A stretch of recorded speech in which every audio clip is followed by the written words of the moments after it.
स्वागत है आप लोग कक्षा 12 मैथमेटिक्स क्लास में। आज हम लोग इस वीडियो में एनसीईआरटी का जो समाकलन है कक्षा 12 मैथमेटिक्स में उस चैप्टर के बिल्कुल बेसिक क्वेश्चन लिए हैं और ये आपकी पकड़ को समाकलन पर मजबूत करने वाले हमारे सवाल हैं और आपको बोर्ड परीक्षा में काफ़ी मदद करेंगे। तो चलते हैं, सवाल पहला हम देखते हैं। काफ़ी अच्छा सवाल है।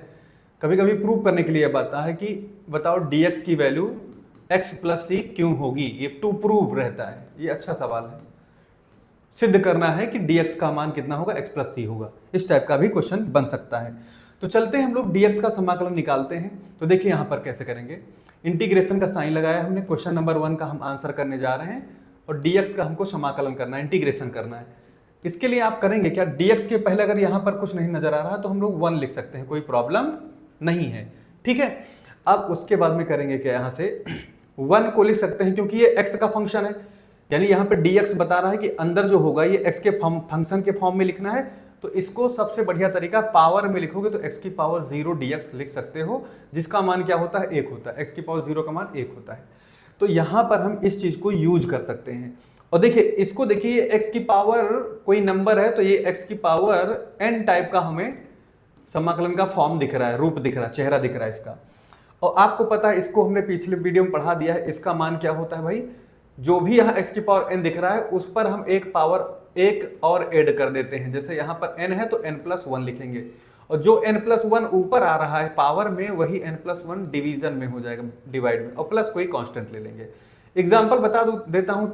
जैसे मान लो 3 होता, इंटीग्रेशन होता x की पावर 3 का, तो क्या करते हैं हम लोग 3 में 1 जोड़ लेते। तो x की पावर में 3 नहीं लिखेंगे, x की पावर में क्या लिखेंगे, 4 लिखेंगे, एक बढ़ा के, और जो ऊपर लिखेंगे 4 वही नीचे भी 4 लिखेंगे, याद रखिएगा। तो x की पावर 4/4 हो जाएगा, प्लस कांस्टेंट हो जाएगा। तो अब तो आसान हो गया होगा आपको समझना। इसका समाकलन अब बता सकते हो, ये रूल लगाइए। तो x की पावर में 0 ना लिख के 0 में 1 ऐड करेंगे, अपॉन जो ऊपर है वही नीचे लिखेंगे, 0 प्लस 1 और प्लस कांस्टेंट। अब गौर से देखो, 0 में 1 ऐड करोगे तो भाई x की पावर 0 प्लस 1 1 ही होता है और नीचे भी 1 आएगा, प्लस कांस्टेंट। और पता है आपको x की पावर 1 का मान x होता है, अपॉन में 1 है तो ना भी लिखो तब भी चल जाएगा। 1 से डिवाइड करने पर कोई चीज़ वही रहती है। जैसे 4/1 लिखे हो तो 1 से 4 को भाग करोगे तो 4 ही तो रहेगा। तो ये चीज़ हमारे दिमाग में चलनी चाहिए, कौन सा फॉर्म हमारा बन सकता है, ठीक है।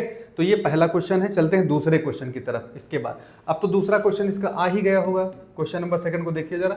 x की पावर कितना दिया है, 6, और dx क्या आंसर आएगा, सिंपल सी बात है, यही फॉर्मूला यूज कर दीजिए। तो x की पावर 7 हो जाएगा, अपॉन 7 प्लस कांस्टेंट, ये हो जाएगा इसका आंसर, ठीक है।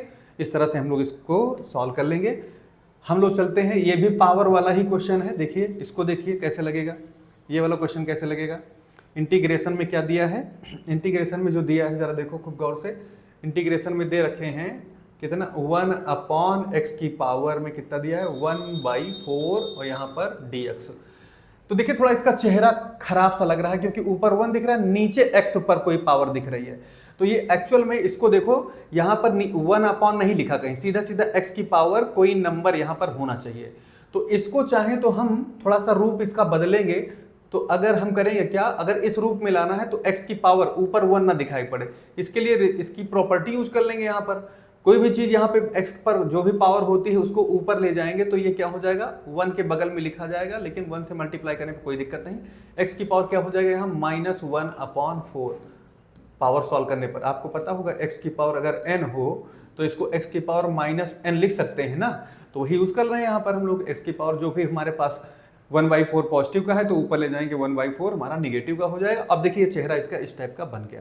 सिंपल है, अब कुछ नहीं करना है। x की पावर में जो भी वहां पर है उसमें 1 जोड़ देंगे। तो 1/4 में 1 हम ऐड करेंगे और नीचे भी वही लिखेंगे जो ऊपर लिखे हैं। तो -1/4 प्लस 1 प्लस कोई कांस्टेंट, ओके, कोई कांस्टेंट हो जाएगा। उसके बाद हम लोग करेंगे क्या, यहाँ से इसको देखो मैं हटा देता हूँ थोड़ा सा।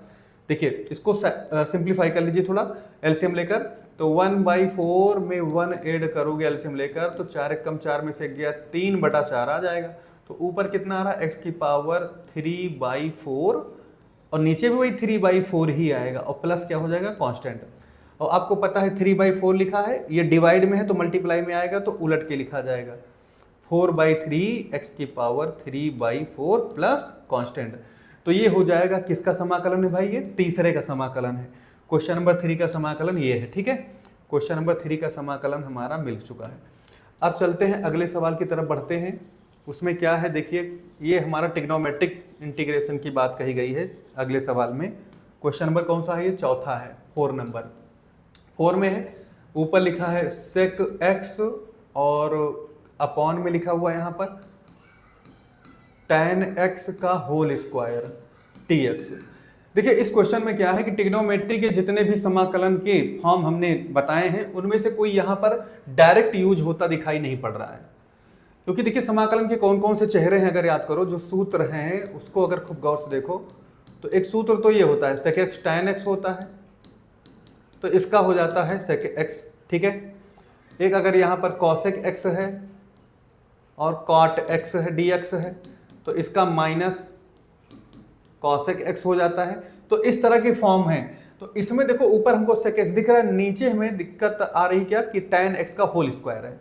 तो इसमें करिए इसको पहले सिंप्लीफाइड, जो ट्रिग्नोमेट्री अगर आप पढ़े हो तो सबसे पहले इसको थोड़ा सा सिंप्लीफाई करके देखते हैं कि आता क्या है, उसके बाद हम लोग फार्मूले पर विचार करें कौन सा फॉर्मेट हमारा इंटीग्रेशन का बनता है। तो थोड़ा सा सिंप्लीफाई करोगे तो क्या आएगा, यहाँ पर देखिए ये हमारा जो sec x है इसको तो आप sec x ही लिखेंगे, यानी कि चाहो तो 1/cos x लिख सकते हो, कोई दिक्कत नहीं है। ट्रिग्नोमेट्री अगर आपको आ रही तो sec x की वैल्यू ये होती है। और ये दरअसल tan स्क्वायर x है, tan स्क्वायर x है, तो ये लिख सकते हैं हम लोग sin स्क्वायर x अपॉन कितना भाई, cos square x, okay. dx यहाँ लिखा रहने दो। अब इसको जरा सिंप्लीफाई करो अंदर ही अंदर, तो 1/cos x हो गया। और जब ये चीज जो नीचे हमारे लिखी है डिनोमिनेटर में, इसको ऊपर मल्टीप्लाई मिलाएंगे तो उलट के लिखेंगे, तो cos स्क्वायर x ऊपर हो जाएगा, sin स्क्वायर x नीचे हो जाएगा, और यहाँ पर dx, ठीक है। इससे फायदा क्या मिलेगा, cos x से एक cos x कम हो जाएगा। तो देखिए sin स्क्वायर x है तो इसको नीचे मैं तोड़ के लिख सकता हूँ, तो 1/1 तो हो जाएगा मेरा sin x इंटू, ठीक है ना, मैं थोड़ा बड़ा कर लेता हूँ, 1 एक यहाँ पे हमारे पास cos बचा है, ये साइन हमारा एक बार 1 के साथ टूट जाएगा, एक बार cos के साथ नीचे लिख सकते हैं। अब देखिए जरा इसको गौर से, 1/sin x अगर इसको ऐसे ले लोगे ये वाला, तो ये हमको क्या देता है, cosec x देता है, और cos बाई साइन क्या देता है, cot x देता है। तो देखिए बहुत आसान सा बन गया फार्मूला हमारा, ये cosec x यहाँ पर हो गया भाई, और ये हो गया cot x dx। अब ये इसका देखिए फॉर्मेट होता है इंटीग्रेशन का, अभी अभी हमने बताया।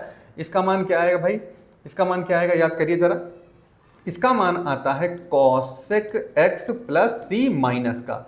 तो ये इसका समाकलन है। आपको इंटीग्रेशन का फार्मूला पता होगा कि जो यहाँ पर cosec x है और cot x है dx, इसका समाकलन क्या होता है, cosec x होता है प्लस एक कांस्टेंट लिखते हैं हम लोग माइनस का, ठीक है। ये चीज़ें आपको पता होंगी, जरूर पिछला वीडियो देखिए जिसमें हमने आपको ये सिखाया है कि अगर आपको अवकलन के सारे फार्मूले पता हैं तो हम समाकलन के कैसे फार्मूले बनाएं, फार्मूले कैसे हम क्रिएट करें। मैं थोड़ा सा यहाँ बता दूं, जैसे आप लोगों को याद करिए जब हम लोग इसका डिफरेंशिएशन करते थे cosec x का, तो क्या मिलता था, इसका मिलता था कितना, cosec x का डिफरेंशिएशन कितना मिलता था, माइनस cosec x और cot x, आपको पता होगा। तो देखिए इसका जब हम अवकलन करते हैं तो ये मिलता है, तो इसका मतलब माइनस को छोड़ दीजिए, अगर तो मैं माइनस से मल्टीप्लाई कर दूं, इसको पॉजिटिव बना लूंगा, इधर हमारा माइनस आ जाएगा, फिर मैं इसको समाकलन करूंगा तो हमको ये मिलेगा, यानी इसका समाकलन ये पूरे पार्ट का। तो इसका समाकलन देखो हमें मिल नहीं रहा है, माइनस नहीं cosec x और cot x dx की वैल्यू क्या आ गई, माइनस cosec x आ गई, इसका समाकलन हमको मिल गया। तो ये हमारा क्वेश्चन कौन सा हो गया, चौथा। तो चौथा क्वेश्चन ये हो गया। चलते हैं हम लोग पांचवें क्वेश्चन की तरफ। क्वेश्चन नंबर 5 को देखिए कहाँ है, 5 में क्या क्वेश्चन कहा गया है, पांचवा सवाल में देखिए, बढ़िया क्वेश्चन है, अच्छा क्वेश्चन है। पांचवा क्वेश्चन क्या है, इंटीग्रेशन लगा हुआ है, नीचे 5 है, हाँ ऊपर 5 x। अब जरा इसको खूब गौर से देखिए, इसको खूब गौर से देखोगे अगर आपको तो एक बात नजर आ रही होगी, वो ये नजर आ रही होगी कि भाई देखिए आपने log x का अवकलन किया होगा, log x का डिफरेंशिएशन डेरिवेटिव कितना आया था, 1/x आता है। इसका मतलब ये निकल के आता है इसका डिफरेंशिएशन इधर आता है, लेकिन इसका मैं समाकलन करूंगा तो हमको इंटीग्रेशन में क्या देगा, ये यानी कि 1/x का मैं इंटीग्रेशन ऐसे तो लिखूंगा, फंक्शन को जिसका अवकलन करना होता है उसको बीच में लिखते हैं और बगल में ये वाला इंटीग्रेशन साइन लगाते हैं, यहाँ dx लिखते हैं x के सापेक्ष। तो ये लौटा के हमको क्या देगा, log x। लेकिन इसके साथ में तो हमारे पास क्या दिक्कत आ रही, दिक्कत तो कोई नहीं, इसके साथ 5 फंसा हुआ है यहाँ पर। तो ये प्रॉपर्टी यूज करो, अगर इंटीग्रेशन में कोई भी फंक्शन हमारे पास हो, उसका समाकलन करना हो, तो उस केस में k को बाहर निकाल लेंगे, केवल फंक्शन का ही हम समाकलन करेंगे, ठीक है। तो फंक्शन का ही समाकलन करेंगे, तो इसमें 5 को हम बाहर निकाल लेंगे। तो मैं चाहूँ तो इसको 5 और गुणे 1 लिख सकता हूँ। इससे फायदा ये मिलेगा कि 5 हमारा आ जाएगा बाहर, केवल यहाँ पे 1/x dx मिला, जिसका समाकलन ये स्टैंडर्ड फॉर्म है किसका, ये स्टैंडर्ड फॉर्म log x का है। तो सीधा सा हमारे पास 5 के बगल में इनटू में ही log x आ जाएगा, प्लस एक कांस्टेंट ले लेंगे। जनरली हम लोग इसको mod x लिख देते हैं क्योंकि ये x की वैल्यू क्या होती है, ग्रेटर देन 0 होती है। तो इसलिए हमारे पास ये 5 log x प्लस c इसका राइट आंसर हो जाएगा। चलते हैं, एक और क्वेश्चन हमारे पास है, उस क्वेश्चन को देखते हैं, उसको लगाते हैं। क्या है समाकलन में दिया है 6 की पावर x dx, इसका मान निकालना है। मैं इस क्वेश्चन को लगाऊं इससे पहले मैं आपको एक बात बताना चाहता हूं कि आपने डिफरेंशिएशन किया होगा, डेरिवेटिव निकालना होगा a की पावर x का। देखिए dd ऑफ x, यहाँ पर a की पावर x का डेरिवेटिव क्या होता है, a की पावर x और log a होता है, जो यहाँ पर रहता है वही। बेस में हम लोग ज्यादातर इंटीग्रेशन में बेस e लेते हैं हम लोग, ठीक है। तो जरा ये देखिए, ये इसका अवकलन है यहाँ पे मौजूद, तो इसका समाकलन यहाँ मौजूद होना चाहिए, यहाँ पर बात समझ में आ रही। लेकिन इसमें खास बात क्या है, इसमें log e a हमारे कांस्टेंट है, क्या है, इसमें x मौजूद नहीं, केवल इसमें मौजूद है, ठीक है, इसमें मौजूद है। तो इस वाले कांस्टेंट को थोड़ा सा अगर मैं इधर लाऊं तो ये डिवाइड में आ जाएगा, ऐसे करके देखिए dy dx, और a की power x log base e a हो गया, और इधर क्या है a की पावर x। अब समझिए इसको, तो इसका अवकलन मान के चलिए ये, तो इसका समाकलन हमको ये मिल जाएगा। तो आइए कर देते हैं इसका इंटीग्रेशन। तो इंटीग्रेशन का साइन लगाओ और ax लिखो, बाहर dx x के सापेक्ष करना है, तो लौटा के हमको ये दे देगा क्या, a की पावर x और log a बेस e, ठीक है, और प्लस कोई कांस्टेंट। तो अब बता दो जरा, a हमारे पास कितना है, 6 है। तो अगर मैं यहाँ a की जगह पर 6 लग दूं तो 6 की पावर x हो जाएगा, ये सिंपल सी बात है। तो यहाँ पे क्या आ जाएगा, 6 की पावर x आ जाएगा, log a हमारा कितना बना है, यहाँ पर a कितना मिला है भाई, a हमारे पास 6 ही तो है, तो क्या हो जाएगा, यहाँ पर 6 हो जाएगा, बेस e हो जाएगा, प्लस कांस्टेंट हो जाएगा। तो आ गया इसका आंसर। तो कितना आंसर, 6 की पावर x होगा अपॉन log 6 बेस e ले लेंगे और प्लस कोई कांस्टेंट लगा देंगे। तो उम्मीद है आप लोगों ने इस वीडियो को पूरा देखा होगा और समझा होगा। कमेंट करके बताइएगा कि वीडियो आपको कैसा लगा। और जस्ट 6 क्वेश्चन ये हो गए, अब अगले 6 क्वेश्चन के लिए नेक्स्ट वीडियो का वेट कीजिए, हम लोग उसमें उन सारे सवालों को सॉल्व करेंगे। धन्यवाद।